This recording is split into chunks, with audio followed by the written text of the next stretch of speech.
Se meus fracassos não ensinassem tanto, se minhas lágrimas não põem à prova, acho que o segredo de vencer na vida talvez é compreender sua dor de agora.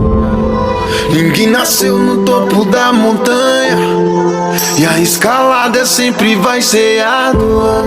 Só aquele que resiste o processo vai ter direito à vista mais fantástica.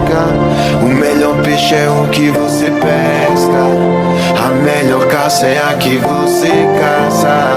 O alívio vale seu suor da testa, porque o que vem de graça é mais sem graça. Nem sempre o mais caro é o que presta, o vinho bom não valoriza a taça. Uma atitude dispensa promessa, e o mais certo é que um dia